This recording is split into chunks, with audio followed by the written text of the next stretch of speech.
Hey everyone, thanks for listening to the Saved and Tatted podcast. Today's episode does contain some mature content, just a heads up. Cause I had a conversation with him like about his faith and stuff. So like he knew like when I was around or in the vicinity, like he would like shout out like F. He would literally say F God. Oh wow. Yeah, bro. dude. He would literally say that. That's F intense, God. man. Yeah, dude. And I was like, I've never.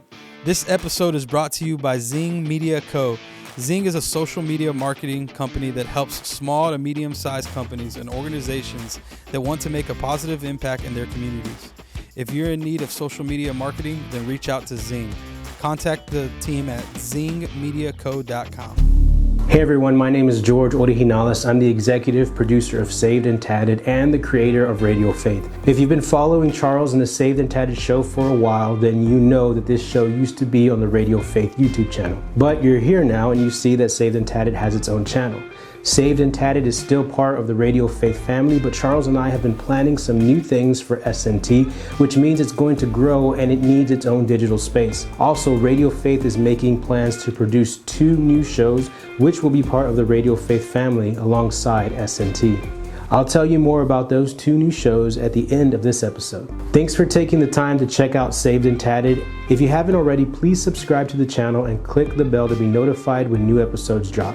Go ahead and let us know what you think about this episode in the comment section. And if you think someone else needs to check it out, then click the share button and send them the link. Thanks again for checking out the episode. Now I'm going to stop talking because I know you're here to listen to Charles. God bless.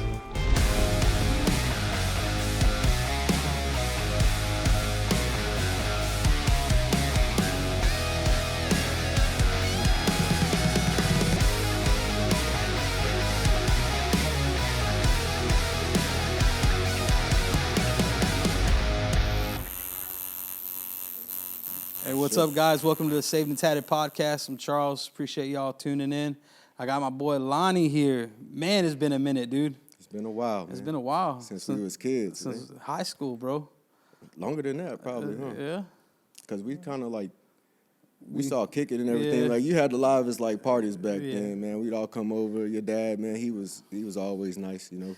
Yeah. We play video games, Marvel Pool. vs. Capcom. Yeah, pool, right? man. Ooh, Yeah, boy. I was just talking about we used to spank it up in that one. I was talking to some dudes at work about that because my son wants an Xbox for Christmas, and I was like, man, the last gaming system I had was Dreamcast. Ain't no more time. And for they're games, like, man. what? We too old for games, man. I was like, yeah, Marvel vs. Capcom, bro. We used to do it up in a big old screen in the garage, the big old box Oh TV. yeah, it was like a theater in there, man. Yeah, man. So tattoos, bro. I see you got a couple. Yeah, man, I got a few. Is this before or after military? During? It was during, man. Yeah, all of them during. Yeah. For sure. Mine started, dude. I got my first one was this one. It was after my pops passed away. What does it say on it? So, if you haven't heard the story already, Nah. it says it's supposed to say always remembered, never forgotten. Mm-hmm. Oh, dude, forgot to put an R, so it says always remembered, never forgotten. I didn't pay for it. Yeah. I mean, So- you know, that's kind of a given. Yeah, right. Like, And then what? the messed up thing is right afterwards, my sister got a tattoo from the same guy, and he put the wrong date, the wrong birthday for my dad. But did she go there knowing that he messed yours up? Yeah, she was next in line, Oh man. and luckily he was able to fix hers because he like used some white ink and stuff like that and everything. Yeah. But we didn't pay for him, dude. I was like, nah, I ain't doing that. How many years experience did he have? Did you I don't know? even know. I don't think I asked. I'm pretty sure that's the next on the. Anytime I go, I'm like, Lesson how long learned, you been bro. doing it? Yeah. Lesson learned, definitely, man. I guess it being done in someone's house was probably the first warning sign. That's actually a pretty big piece, man, for first. Yeah, it was my tattoo. first one. Yep, that one right there. Mm-hmm. And then the rest of them just kind of came throughout the years, man. Yeah, But man. I appreciate you coming out, man. For sure, man. I was kind of surprised to get the invite. Yeah, really. I for was real. like, well, I seen you doing your thing, man, and I Yeah. was like, man, What's proud up, of you, man. So how's everything been, man? I know that right after high school, you jetted out to Army. Yeah, immediately. Right afterward, huh? Immediately, dude. It was like, when did we graduate? I think it was like June when we had our Yeah. graduation. After my birthday was on the 18th. I was going on the 26th, bro. That's like 2 weeks after my birthday. So how was it? I mean, I think I left to the Marines in November. Of So 06? yeah. Right after I graduated, I chilled for a while, like 2 months, I think, and then I jetted out. Marines, huh? Yeah. Rah. I'm sorry, dog. Yeah. Apparently you learned something more than what I did, so. Well, like with all my experience and stuff, man, like all the Marines that I met during training, they were all trying to get the MARSOC.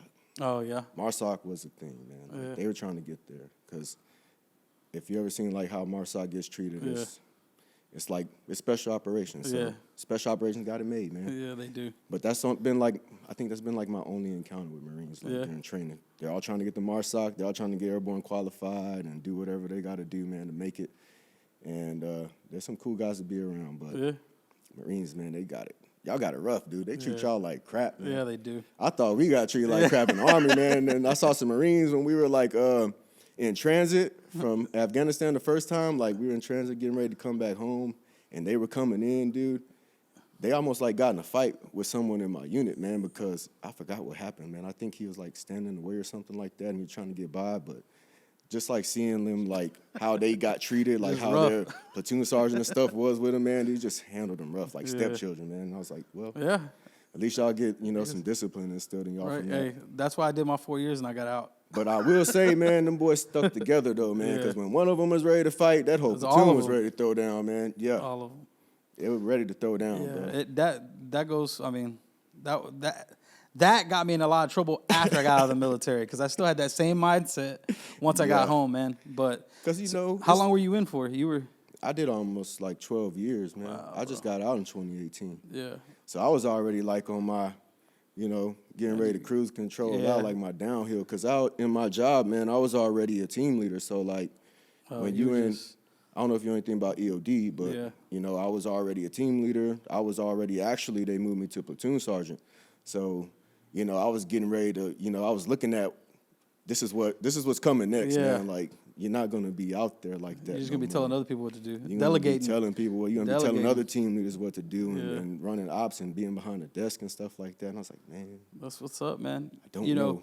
You say you were surprised that I invited you out, man. And one of the things is I kind of, we're friends on Facebook or whatever, and so after, high school, seeing you going to the Army, a couple guys went to the Marines, and, following friends and stuff like that, man. Definitely. I saw your, God becoming a part of your life. I seen, you and Blanca going to the church and, seeing you praise him and being unashamed of the gospel and everything like that. And so I was like, man, I got to have my boy Lonnie on. I got to see, I appreciate what God's done in your life and how he's moved. Did all that happen? Because in high school, I can't remember if you were a churchgoer or did you go to church in high school? Oh, man, I was raised in the church, man. Oh, yeah? Yeah, church has always been a big part of my life, man. God has always been a big part of my life. Yeah. It's like you said, like I just became unashamed of proclaiming that, man. And I just think that if that became like a norm, and our society and our group of people, our social circles, man, like it, Yeah, it changes things, man. It does. I didn't get to have the same experience, man. In high school, we would go to church, but it was one of those things where we went to church like on holidays. We went to church when it was a special occasion, weddings. If our family was going through something, like my dad got laid off or something like that, we would go to church because my parents, needed that uplift and stuff like that. Exactly. But it wasn't like a continuous thing. It wasn't until actually coming back out of the military. The whole reason I had got out after my 4 years was my pops had got diagnosed with cancer, and I was getting divorced in the same year. Yeah, so I was going through some rough stuff, and I got out, and we started going to church. Like I said, going through a rough time, my dad being diagnosed, and man, when he ended up passing, I was mad. I was one of those, God, I started coming to church, I started praying, I started, coming to you, and then you just take my pops away from me like that. I got upset and turned my back to God, and I kind of just went the other way, and I kind of just fell downhill, man, and just kind of went into drinking, and like I said, the whole military, fight for your friend and all that. I got in trouble too many times for fighting, too much, trying to be tough for some, for no reason at all and stuff. And so it kind of got me caught up. It wasn't until I met my wife and my mom got diagnosed with cancer that I started going back to church again. And luckily, God gave me one good year with her. He let me make up for lost time. in the relationship with my mom that last year before she passed. Mm-hmm. And being able to tell God, thank you for that year, rather than turning my back to him, is when I realized, like, man, you know, this is where you need to be at. This is what you need to do. Give it all to him and place it at his feet. Most definitely. And so that's kind of like what changed my life. You know, being in the military, man, I know the kind of stuff you saw. I know the kind of stuff that you went through. Were you able to carry your faith and stuff through the military, or is that kind of like a rough point for you? During the military, like, it was kind of the same, man, because, you know, like this phase that I went through with where, you know, I started coming out and stopped being, you know, ashamed, so to speak. It happened after I got out the military. So, you know, barely like 2 years ago, like when all this COVID stuff happened, man. But like while I was in, dude, yes, I seen some stuff and I've met some people, man. And actually, I had a team member, man, like a soldier of mine, dude, and he was like, I've met a few people like that, just full on like either atheists or like straight up Satanists, bro. But they don't tell you that. But this dude was open with it, man. Like he would, yeah. We had like a gym in our bay or whatever, dude. And this dude would like literally play that. You can when it's like satanic demonic like stuff, but bro, you know, not a lot of people knew that, man. Like so they wouldn't like they'd just be like, oh, that's so and so. That's just what he does. But he likes that hard death metal rock kind of stuff. But if he knew, like, because I had a conversation with him like about his faith and stuff, so like he knew like when I was around or in the vicinity, like he would like shout out like F. He would literally say F God. Oh wow. Yeah, bro. dude. He would literally say that. That's intense, man. Yeah, dude. And I was like, I've never met anyone. I never experienced someone who would be like, you know, in that person open, that I knew that I actually cared about. Like, I cared about the dude, man. I loved all my soldiers, man, and anybody that, you know, had a chance to be underneath me, they know that like I treat you like family.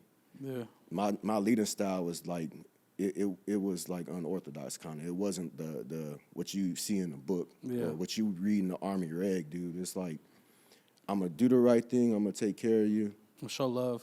I'm gonna show you love, man. I'm gonna treat you like I birthed you, or like you my brother, like we blood. Anybody that's worked with me can tell you that, you know. That's one thing I'm proud of, man. My leadership style, because it wasn't normal, but it definitely worked, you know. But yeah, dude, that takes a lot to be able to say that after, especially, you know, you being of faith and everything like that, and just meeting someone that can, you know, it's crazy because after I had started my walk. It was probably like 2 years in my walk. I started a men's group called Iron Men. Yeah, I remember that. Yeah, they had a couple guys in there, and we had a dude who, he was an atheist, and he would come to every meeting, dude, for like maybe about a year. He never.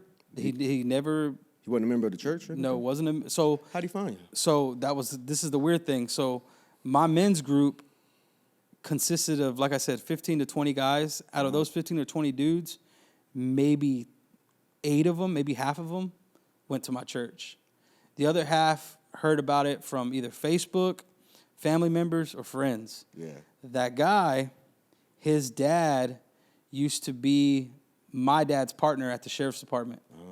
And so when he saw the group, he knew his son was an atheist. He told his son had gotten into some trouble, and he said one of the punishments was to come to my group. Okay. And so I'm like, you know, I'm not going to say no to him. I'm like, man, that's kind of messed up that you're making it a punishment. But, you know, whatever gets him here. And so he came in, and, I mean, dude was, he was a good kid. He was a young kid, but he was a good kid, man. Yeah.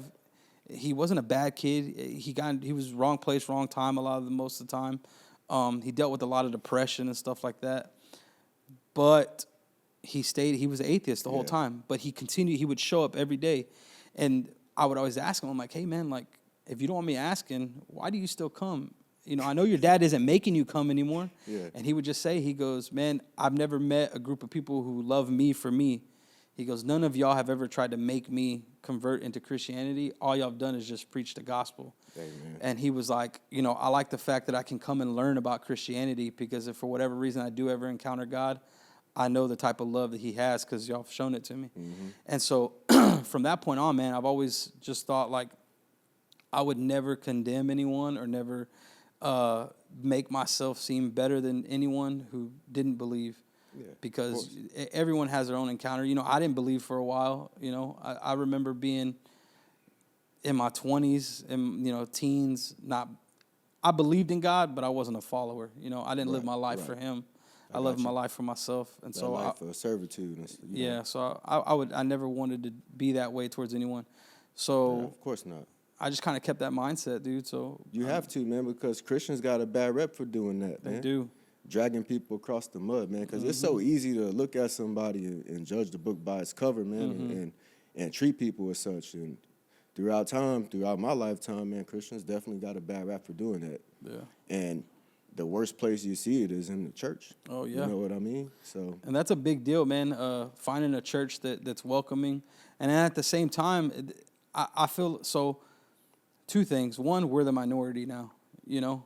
Yeah. So being able to walk in humility and being able to be unashamed of the gospel and preach it in front of other people is a big deal now, because a lot of people don't get to witness that as much as they used to. Yeah. You know, that's kind of died down a little bit. And then the other thing is that you, as a Christian, who is a Christian that approaches life with love, grace, and the same kind of compassion that God gives to you, you kind of get it from both ends of the spectrum. Yeah. You get it from the Christians who condemn all those who are not of God, and then you get it from the secular world who aren't followers. Yep. So you're catching it from both ends, because you're either not Christian enough or you're too Christian for other people. Especially in the South, man. Yeah, bro, Southern down Baptist. here, man. You know how it is coming up, man.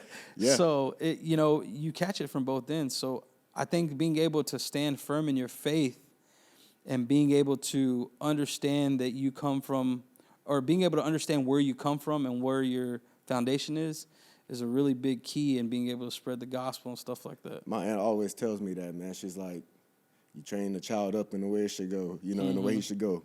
And she always tells me that we trained y'all up in the way y'all should go, and it's coming back around, and we get to live to see it. And, God's been good, because, dude, I tried to be a bad kid, man. Yeah. I really did. And, like you say, man, that rebellion, it all comes from a place of hurt and betrayal, like from when you're a kid and you don't have your parents around, or, like I'll just use my story, for example. Like, my mom and my dad, due to their decision-making or whatever the case may be, they weren't able to be around like that for me. So my grandma was my mom. My two aunts were my mom. My dad was like my uncle, you know what I mean?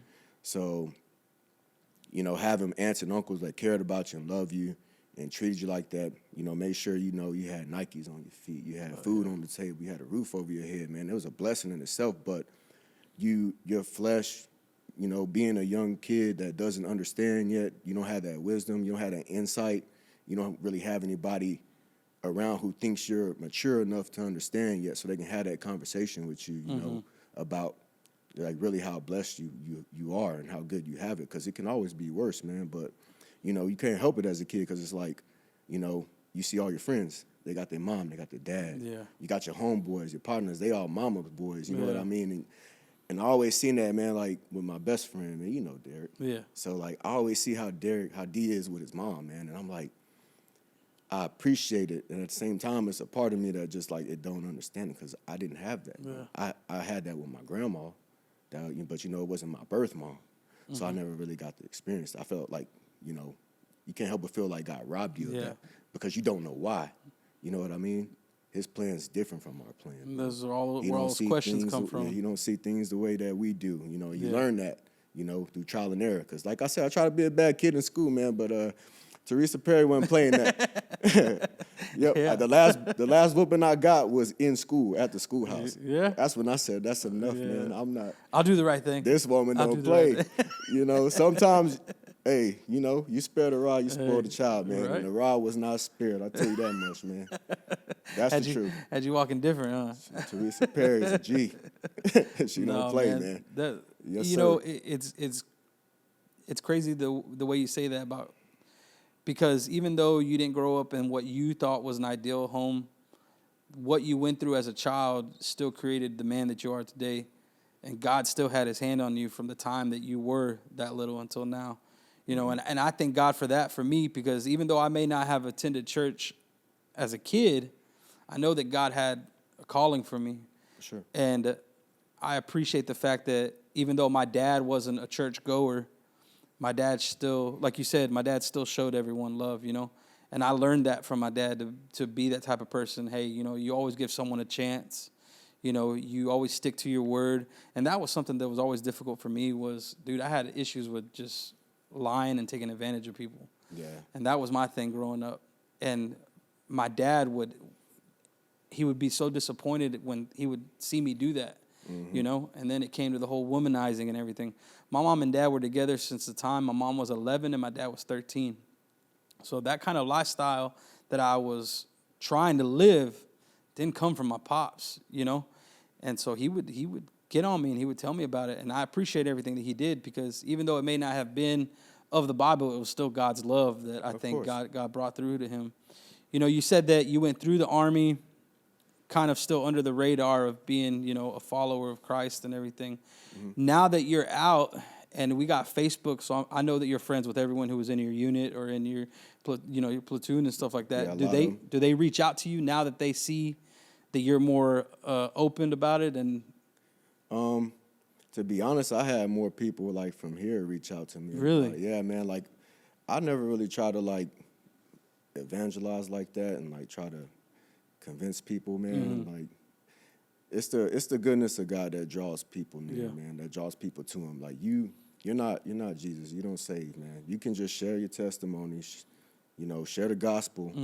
Maybe answer a few questions, man. But like what a lot of Christians like I feel like have a problem with is when they're faced with those questions, those hard questions that people may have in the gray area and they don't know. You know, they're afraid or they're ashamed, you know, to say like, hey, man, let me get back to you on that, or let me point you in the direction of someone that does, you know what I mean?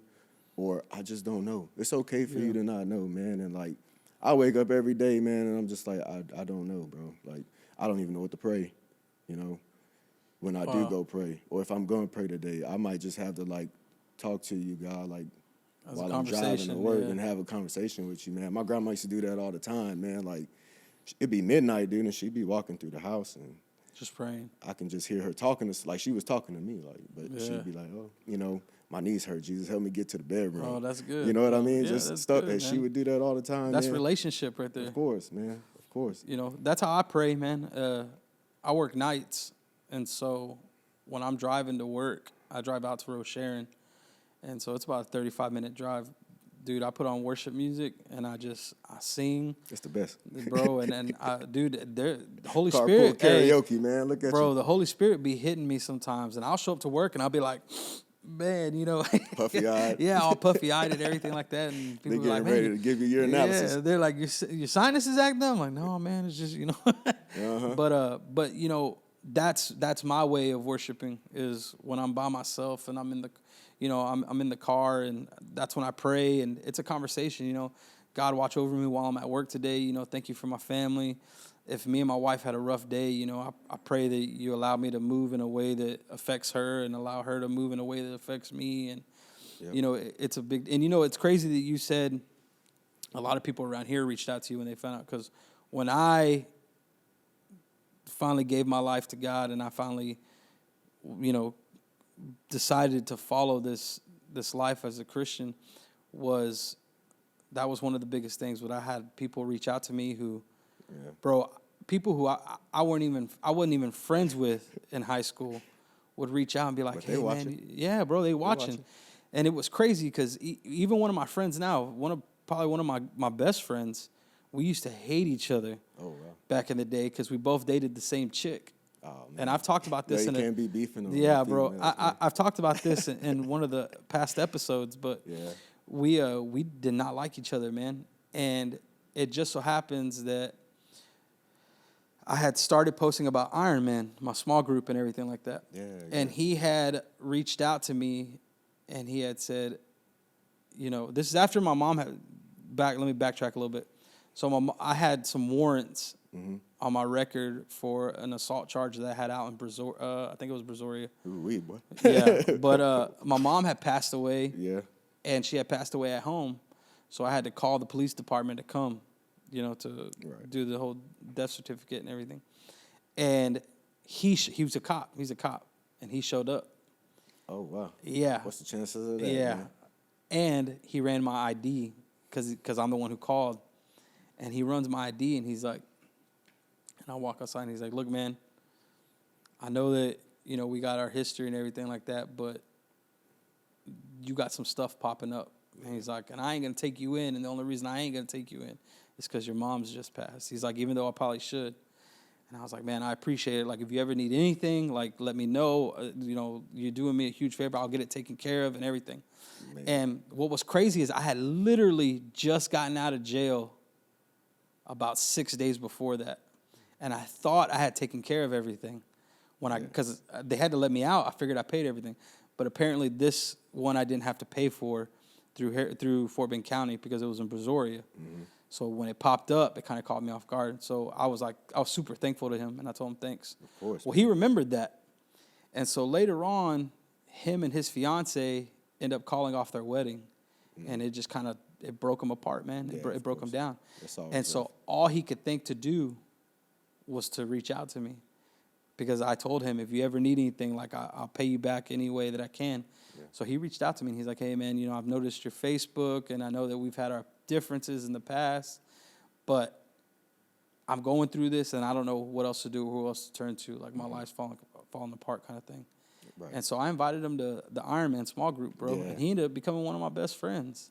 But we hated each other back in the day. I'm glad y'all worked that out, man. Because, like, that's a lesson right there in love, man. Like, in compassion. Having love and compassion for your enemies, man. Like, even though, and at the end of the day, if you, like, not having a conversation, did y'all know that, like, hey, y'all beefing, y'all hated each other? Because sometimes, like, I feel like a lot of times it just be, like, nonverbal. Like, like, I know he dated this chick, but I ain't going to say nothing to him, but I don't, We almost gotten in at least 2 or 3 fights before. That's cool, too. So, I mean, but y'all were able to work that out through that encounter, through that situation, man. Like, he was still able to be like, hey, man, like, this dude, he's having it rough. His mom's just passed. I can't do that to him because, I can't live with that. God's watching. Yeah. So I always that's what I try to tell people, man. Like, that's the lesson of, like, loving your enemies, man. Like, even when people do you wrong, you know what I mean? Turn the other cheek, so to speak. Because I don't feel like, I should turn the other cheek and let you hit me in it. Yeah. But, like, you got to stand up for yourself. But you can stand up for yourself and still, like, show compassion and kind of set things straight. You know what I mean? So did you find it difficult to be able to show compassion and be able to approach situations with love coming out of the military? Because for me, that was hard. It's hard, bro. I'm learning still every day. I struggle, man. For me, anger... we human, man. Yeah. We human. I struggle with impatience, man, every day, man. My wife prayed for me for that every day, bro. Yeah. Like, she started this thing. She did a week of, like, prayers. She would wake up at, like, 3, 4 o'clock in the morning and, like, to go pray. And I'm working, man. Like, so during that time, and sometimes I have trouble going to bed, man. 21 days of prayer? No, she did for a week. Oh, okay. But, like, dude, I'm struggling just trying to get to bed. Yeah. So, like, by the time she about to wake up, I probably was just, like, I just went to sleep. I hadn't been asleep for that long. But, dude, one day I did it, man, and I got up with her. It was probably, like, almost 4 in the morning or something like that. And I didn't pray anything. I was too tired, man, but I went. Yeah. And I just laid, showing up. I laid in her lap, man, because I couldn't even be on my knees. I was just tired, bro, and she prayed over me. And that's good, though. It was good, man. And I think that's something that every man who's seeking a relationship needs. Is I saw this meme on Facebook where I can't remember the exact words of what it said, but it said men need to stop trying to attract the women who are physically attractive to them and start trying to find the women who, when you fall asleep, she comes and prays over you. And some people look at it and, people who may not be followers are like, that don't even make sense. Right. But for me, who is a believer, you see that with your spiritual bro, eyes. Like that means so much to me. Because me and my wife, what's crazy is when me and my wife will get into arguments and everything like that, and the argument is over, and we're back at home, and I'm home from work, and she's there, and we're trying to talk, and she's like, I'm sorry about that argument earlier. And I'll be like, yeah, I'm sorry too. And she'd be like, we should pray. And so, like, we pray together. Like, I appreciate that so much more, than fighting. So much more. Silent treatment and stonewalling, dude. And you don't stay mad as long. My wife changed a lot, bro, with God being her. She, started moving more in the direction towards God before I did. Like, her and her faith, it drew me in. Because during COVID, we had this, it was like an awakening or revival, like a reaping of souls, I believe, across the whole world. And it's still going. Oh, yeah. But, you know, she would watch, you know, T.D. Jakes and stuff like all the time. She told me about T.D. Jakes, man. She was telling me about like I didn't know who he was. She was like, you know, I've been watching this man. I've watched this man, and you know, he's old, he's black, he's bald. He's pretty good. He's real good. His name is his name's T.D. Jakes. I started laughing. I said, girl, my grandma used to watch T.D. Jakes. I know who T.D. Jakes was since I was 5 years old, man. And yes, he is. He's a heavy hitter. He's good, man. And doing that with her on the car ride to work every day, just listening to a T.D. Jakes sermon, that got me, you know, that started drawing me in. Fiending for the word. Drawing me in more and more and more. Then it was, you know, Stephen Furtick with Elevation, and then I started watching Isaiah Saldivar. Oh yeah, I started watching Alexander Pagani. I watch Alexander Pagani a lot. I watch Apostle Pagani. Like if I can't make it to church, I'll go on Facebook and I'll try to watch the live stream at Amazing Church, man, because that dude he goes deep. That's a man of God right there. And there's Luke Holter, my man. That dude's, he's like a brother to me, man. He's actually here in Houston, man. He has a huge, like, prophetic ministry. He's been doing it for like 20 years, man. Really? Yeah, this guy's testimony is unreal, man. He's like, what's his name? He took me in like a brother. Luke Holter. Luke Holter. Yeah, shout out to Luke. Love you, bro. Man. I have to check him out. He was a big part of it, man. Like drawing me in. Like he's like a mentor to me, because like when I first, you know, started like going to church and started getting heavy back into the faith, I was like, man, I don't know what to do. Like I don't have anybody like who will like mentor me and guide me and counsel me, man. You know, only counseling I'm getting is when I go, you know, to the mental health. So I'm like, man, where do I go? And you know, it's crazy. And that VA ain't too good anyway. Like he took me in, man, and that dude's testimony, that dude, he worked in collections for a drug dealer before he got saved. Wow. And almost died from a heart attack. He encountered Jesus in the hospital as they were doing emergency open heart surgery on him. Man, his testimony is unreal. Wow. He used to work at the at IHOP, International House of Prayer, and everything. Like he's got so many unreal testimonies, man. Like I feel like check him out, man. You should have him on here, man. He's tatted up, man. Same cloth, cut from the same cloth as us, man. Oh, bro, I'm gonna have to check him out. That's why me and him are like this, man. Like when we get together, we do talk about church, man, but like we relate about like life and everything, man. That's good, man. It's good to have those relationships. It's good to have people like that in your life because they accountability partners. Yes, man. Because my wife definitely uses that against me. Blanca was like, oh, she catch me slipping. She's like, what you think Luke would say if he saw you doing that? I think you need to go talk to Luke. Yeah, I'm man. like, all right, man. All right, you're right. I stopped. We just had an episode about that, man, about the importance of your surroundings and the community that you're in, man. There's a big difference in having someone who holds you accountable that's on the same walk as you, and then having a friend who isn't on the same walk but is still there for you. Yeah. There's just a little difference in the kind of the accountability. I had talked to on a previous episode, I had talked to one of the guys about, you know, guys who go through porn addiction. Oh, yeah. I mean, that's something that heavy. He's like, man, I think like 95% of guys, and I'm like, nah, bro, like 110. 110% deal with it. They tell you that otherwise, dude, they probably lying, bro. And we were sitting here talking, and I'm like, man, you know, it got to a point where I got the app Covenant Eyes. I don't know if you heard about it or not, but so sounds familiar. So it's basically, one of those apps that block the content, right? So no, if let's just say you're my accountability partner, me and you have an account together. If I get on anything that is explicit, it takes a screenshot and sends it to you.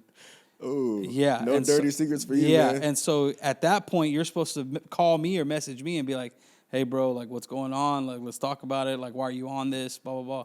And so I had to get on that. And I had even told him that it got to a point where I used to have a picture of Jesus on my phone. Oh, man. And Jesus was like this. Yeah. And I put words next to his head to say, what are you doing? And it was my screensaver. So, and it wasn't even just because of the porn, but it was like, if me and my wife were arguing and stuff like that, and I looked at my phone, I would see it and be like, man, you know, do I really need to send this message right now? It's like that WWJD bracelet, man. Yeah, you know, bro, like, do I really need to send this message right now? Circle. You know, but community like that matters because you need those people that are going to hold you accountable in the right way. It does, man. You know, I don't know how many times I know I said this on a previous episode too, but since we're talking about it, about I would have that men's group Ironman, and we would have small group from 7:30 to 8:30. We would run late sometimes, and my wife would message me and be like, "Where you at?" I'm like, "I'm right down the road. I'm at small group. Well, I haven't seen you today." And I'm like, "Man, like, why are you tripping? I'm at, like, we just got done." Get offended. Yeah, like, we just got done praying. It's not like I'm out at the bar or anything like that. I'm being good. And I'm being good, and you getting on me. Yep. And so I would tell the guys, and I'd be like, "Man, she's over here getting on me. Marissa's all tripping and everything like that." And they're like, "Well, go home." I'm like, "But I'm hanging out." They're like, "Bro, is it worth it? Like, we had small group. Go home, bro. Like, go home to your wife. She hasn't seen you yet. She misses you." Yeah. And I'm just like, y'all right. I guess y'all right, you know? And so it's that, you know, because then you have those other type of friends who will be there for you, who will fight for you and everything. But when times like that happen, man, you know what? Let's forget about her. Let's go grab a bite to eat, grab a couple of drinks, you know. It comes from a good place, it but does it's not the right advice. It's not the life-giving answer, you know. Yeah, exactly. And it's so, not the right advice. And so it's one of those things, you know. You need those type of people that can be there and know, hey, this may not be what you want to hear, but it's what you need to hear. You need some people you can be uncomfortable with, man. Oh, bro. And have those type of conversations because, you know, the last thing that I want when I'm on, you know, certain website or something, is someone calling my phone, blowing it up like, "Hey, man, I know what you're doing. What are you doing right now? Know what you're doing." Like, it's got to be one of those. That's weird, man. You don't want to be in a weird situation like that. You don't. Like, that's not normal. And the thing is you have to be able to have people who you can have that kind of relationship with. Yep, exactly. And for you to be able to meet someone like that, it has to be on someone who's on the same walk as you, you know? Yeah. And it's good, man. It's good to have those relationships. You know, so you said that Blanca kind of went into her relationship before you did. Did she come from church growing up? She grew up Catholic. Did she? Yeah, man. She grew up Catholic. Okay. I would poke fun at her a little bit for that. but like one day, like, and sometimes my oldest son, he goes and he stays with my sister-in-law and cousins and my brother-in-law. And he stayed with him one weekend and went to church with him. So, like, he got in the truck, and I asked him, I said, "KJ, what'd you do, man? Like, did you have a good weekend? I missed you." He's like, "Yeah, Dad, it was good. It was fun." I was like, "What'd you do?" He's like, "We went to church." I was like, "Oh, really?" He's like, "Well, what'd you learn in church, man?" He's like, "I learned to stand up and sit down." Man, I laughed for about 10 minutes, bro. I wish Blanca could have been in the truck to hear that conversation. Oh, that's funny. I did not expect that, man. Yeah. The kids really do say like the darndest things. They do, man. bro. But they be keeping it real. They'll keep it will. 100. And you can't hide nothing from them. You can't. Because they're going to start emulating. That's what you got to realize, like, you know, one of the things with your behavior, man. And even in this walk, dude, like just having your house in order. You know, how you treat your family, how you treat your kids, how you act around them. All that stuff, you know, our flesh don't want to do it, man, but it matters. It does. Those situations will really help you see it when you see your kid starting to pick up a bad habit that you have, man. And you know exactly where they got it from when you see it. And you're like, man, that's how I look when I do that. Yeah. It sucks, it hurts, but it makes you change. It's motivation for you to change. And that's the thing, is that we have to understand that when we talk about discipleship and evangelism, like, it starts in the household. It starts at home. And if you can't do that for your wife and your kids, like, that's where you got to start. You can't do it for nobody else. You can't do it for your own blood. You can't do it for your own blood. You know. Come on, man. So, I mean, you definitely got a point there, man. And the thing is kids do pick it up, you know. And some of the greatest things that I can look back on my kids is, you know, we talk about, you know, kids' first words and, you know, kid taking his first step. Bro, I remember I got so emotional one day when I came downstairs and my son, he was maybe about 4, and I walked downstairs and he had worship music playing on the TV, and he's sitting there like this, and he's just praying. And it was the first time I had ever seen him pray by himself, and he's just sitting there and he's swaying back, and he's singing and he's praying, and bro, I just like melted. Yeah. Because in my mind, I'm like, man, it's a proud moment. It's a very proud moment, and I know that I know I'm doing something right. And after living a life of doing so many wrong things, it's so good to see reminders of, man, you're making the right steps and you're moving forward. Man, if you can get a child his age or my child's age to sit still for longer than 30 seconds and focus on something, that's a major step, bro. That's a win all on its own, man. They call it ADD and ADHD, dude, but like if you walk into a kindergarten class and you see how like kids act, you know what I mean? You don't remember acting like that when you were 5 years old. You don't. But that's how we acted, man. That's a normal. Exactly, man. And that's the thing, man, like about, Christians, like if you want to draw people in, through love and stuff like that, you have to be able to relate to them, man, and understand that was you, at some point in time. And on some days, different days of the week, or depending on the day of the month it is, or time of day, it's still you. Yeah. Because at the end of the day, we're human beings. Mm-hmm. Like just because you say a prayer, and you get baptized and you even get filled with the Holy Spirit and you speak in tongues and stuff like that, and you still have to walk outside of the church and live life. That's not the end of the story. You know what I mean? So like, I feel like we're coming to this part of this whole, like I said, we had this whole reaping the soul / revival type thing. Now we're getting to the part of we have to live life, man. Mm-hmm. As human beings too, and can you trust God through that? Yeah. You can't hide who you are. You can't hide what's in your heart from him. You can come out here and tell your friends. You can tell the next man. You can put a post on Facebook, about Bible verses and what Jesus said and preach the gospel even. But like, if you're not living it, at the end of the day, man, when you're not living it, do you still feel that way about it? Is he still God? Mm-hmm. When you're struggling with prayer, when you're struggling with being in the Word, when you're struggling with walking the walk like you're supposed to, man, can you still have that same relationship with him and bring that to him? That's right. Because he'll use that too to get you right. He'll probably use that more than what he would use the stuff that you are doing right. Because, you even look in the Gospels, man, and who was Jesus coming after the most? Who did he get into it with the most? The Sadducees and the Pharisees. Yep. These are the people that's supposed to have it all down. They got all the wisdom. They know everything. You know what I mean? Yeah. So I just kind of think about that too, man. Like, all right, I've lived enough of my life in the church to know what it looks like, but that versus the reality. And when you do come across, having a hard time of walking that walk, when you're not perfect, because we're not perfect, and you have to be okay with, not being perfect. We never will be. Can you bring that imperfection to him? Because having to crucify your flesh and, be walked through that and go through the process of changing that, man, it's a painful process. Oh, very. Our flesh don't want to do that kind of it's stuff. It's like you said, you got to go through the uncomfortable. You got to put yourself in that uncomfortable situation. Yep. It's like, God, give me the strength to make it through this. And, we used to pray that, he would protect us from it. But, guide me and protect me and give me the strength to make it through. To go through it. In the hopes that it'll change me for the better in a way that brings glory to your name. Yeah. It's your testimony, man. I think your testimony is the biggest tool that we walk around with. The testimony is a way to show the goodness of God without dumping religion on people. No doubt. And once you experience that, you want nothing more than to just get the word out there. Like, I know what God has done for me. Yep. I just want you to taste just a little bit of it. I just want you to experience. Because I know if God can just give you that little bit, that you can't replace that feeling with anything else. No, you can't. And so you can't do anything besides just run full force at him.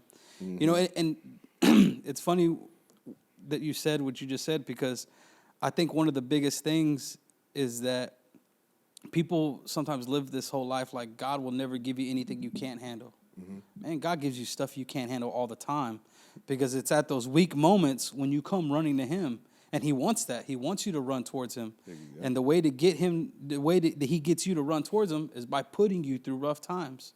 Mm-hmm. And I always tell, like, my family, and I tell friends and stuff like that when they're on their walk and they're new, or they're, hey, I need to start going to church. I need to start doing this. And I'm like, well, understand, though, that for God to bring you closer, he's going to put you through hell and high water. You're either going in a storm, you're in the middle of a storm, or you're coming out of a storm. That's Christianity. Yep. Christianity is dealing with the same things that you deal with in the regular world, you're just given tools and given the ability and the strength to get through it. Yeah. You just have to be willing to put yourself in that uncomfortable situation, like you said, man. Gotta make room, man. You gotta be able to put yourself in that rigid area of your life where you normally don't want to deal with it, or you don't want to go through it. Nope. Christianity's tough. Yep. Christianity's hard, but it's so rewarding. So rewarding. Think about the pretty flowers, man. Where they grow from? They grow out the dirt. Man. You be drugged through the mud sometimes. And you got to stay faithful. I'm pretty sure anyone who's been in church has heard the story of like the Chinese bamboo. So for Chinese bamboo, you plant it in the ground, and it has to be watered every day for 5 years. George, I want you to check me on this and put it somewhere at the bottom. Put it right here if I'm wrong. Yeah, you check them, George. Because this is new to me. But the Chinese bamboo you plant it, and it has to be watered for 5 years. It never breaks dirt. Oh, really? After those 5 years of being watered, when it finally breaks dirt and it receives sunlight, within, I think, 6 weeks, it can grow up to 90 feet tall. And I look at my walk as that story. Yeah. Like, I was in dirt for so long, but I had to have my mom continue to pray for me. I had to have God continue to have a hand on me. I had to continue to get water. Yeah. And as soon as I broke soil and I got a taste of that light, bro, all I could do was grow. Of course, man. And all you could do is just want him and earn for him and want it. And then you want it for everyone. Like I said, you want it for your family. You want it for your friends. You want it for that person who you don't like, Yep. It's so good, man. And it's like, even after that, even after you said, like, you break dirt, you go through those times where you like, man, like, I know I'm here right now because of the prayers of, like, my grandma and my aunts and somebody else's prayers for me, because it sure wasn't mine. You're right. You know what I mean?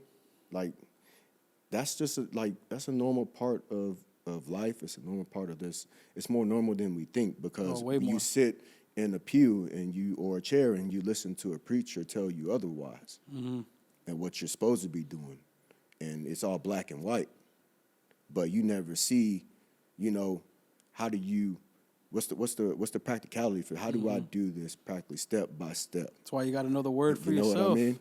You got to have your own relationship with him, experience him for yourself. Those things are, like you said, they're meant to be tools to guide you, like your preachers, your family, your church family. They're supposed to be there for you to help you, but you are going to have to walk the walk yourself. Oh, yeah. You got to do that by yourself. You got to get dirty. You got to get down with it, man. George, you told me this saying before, and I can't remember. I'm going to botch it, but you're right there, so I'm just asking you. Those who walk closest to Jesus are the dirtiest. Yeah, you've told me that somewhere down the line. We need your help, Jorge. What's going on, man? I gotta think about it. Okay, well, maybe it wasn't you. Maybe I just came up with that on my own. Bro, that sounded good, though. There you go, man. I was right about the bamboo. See? There we go, man. So, hey, man, you won or two so far. You see? Those that walk the... So, I don't know who told me this, because there's no way I thought about this on my own. But Jesus would walk in dirt. Those who were the closest to Jesus walked behind him because they were trying to touch his cloak. Mm-hmm. Those who got the closest to him got covered in dust from Jesus walking. So those that are closest to Jesus are the dirtiest, meaning like the filth. So for you to get that cleansed off of you, I mean, you the closer you get to him, you're going to get that dirt on you. That makes sense. You just got to be able to continue that walk. Yeah. You can't allow those hard times you can't allow your faith to be altered just because you've hit hard times. Yep. You have to be able to continue to walk the walk during those hard times, because people will watch and people see people like us who are believers and who are unashamed. They're waiting for us to slip up. They're waiting to see, okay, how is he going to act? When my mom passed away, people waited. What is he going to do? Mm-hmm. Is he really about this church life? And when they saw that I glorified God and I thank God for that 1 year that I got with my mom, right, that's when it was like, okay, he's he's different. Something's happening. Yeah. And people want a piece of that. People see you, You know, you see that movie Coach Carter? Oh man, it's been a while. So there's that part in Coach Carter where that kid stands up and he says, what does he say? Our deepest fear is not that we are inadequate. Our deepest fear is that we are power beyond all belief. And it just goes, what he gets at is that sometimes our deepest fear is not the fact that we're going to fail, but that we're going to shine so bright that it's going to catch other people's attention, and it's going to give them the unconscious decision to do the same thing and to shine bright. And we don't want people to outshine us. Right. As a Christian, you want that. Like, you want to shine bright so that other people can come to you and be like, what is this? I want some of it. I want to have it. And all they need is just that little drip, that little taste, bro. And I'm telling you, it's so good. The glory of God is amazing. It is, man. And, you know, you have to learn also how to deal with the pressure of that, too. Yeah. Because they're going to be expecting you to be People are watching, perfect. bro. Yeah, they are. People are watching. They want I'm telling you you, to bro, be it's perfect rough. because God rough is being a perfect. Christian, bro. Jesus is perfect, man. So you're a Christian. You got all the answers. You're perfect. Right. Don't let me catch you slipping. It's hard out here for a Christian. But that's why you got to have faith, man, because if they do catch you slipping, God forbid, like, You got to be able to stand you got to tall. be able to handle that. You got to be able to own up to your decisions that you make and own up to, you know, take responsibility for your actions. Yeah. And still have faith while you're doing it. It's good, man. Man, bro, I appreciate you coming out today, man. I appreciate us being able to catch up and everything. And It's over. You taking some time. I felt like we just get started, man. bro. So much to unpack. Hey, we can do a part 2. I got some people who are, Man, anytime, man. you know, bro. So I'm I'd here, love bro. to have I you ain't back, going nowhere. man. I'd love to have you back. Of course, man. And shout out to my family and my wife, man, and everyone bro. that's helped me out, you know, in life and to get to where I'm at today, man. I'm still, you know, normal guy, but I'm happy for, you know, my life, my wife, my family, and everything that I have, man. And it's a blessing from God, really. That's good, man. So I thank you and everybody that's been involved, you know. For sure. And been a good part of my life, everybody I care about. Thank you for coming out Thank here, you, bro. man. Appreciate Spreading it, the man. word, spreading the gospel. For sure, man. I appreciate it. You want to pray us out? You mind praying us out? I knew you was going to do that to me. Come on, bro. I knew it. Okay. I'm here, man. I'm here for it. All right. Father God, we thank you today for this opportunity. We thank you for just letting us come together, allowing us to be here and do something that glorifies you, glorifies the name of Christ.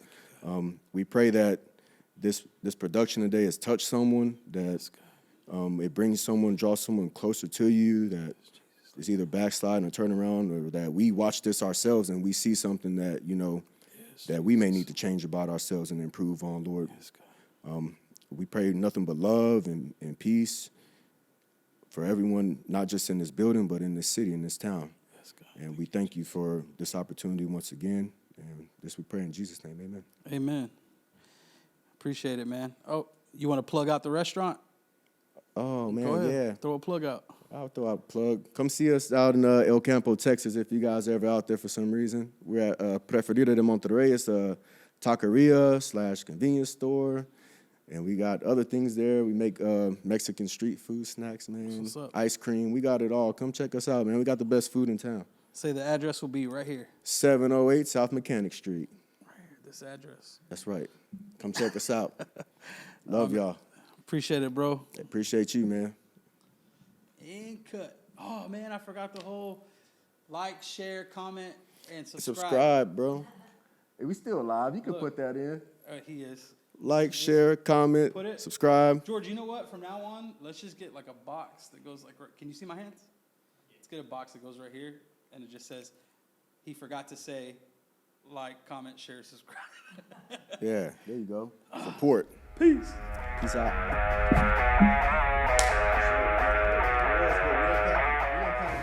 Hey, it's George again. At the beginning of this episode, I mentioned that Radio Faith is working towards launching 2 new shows this year. Radio Faith is a company that produces Christ-centered content that makes an impact at the intersection of the church and culture. Saved and Tatted moves that mission forward through the raw conversations that Charles has with his guests. These 2 new shows we're working on will provide the same type of space for these type of raw conversations.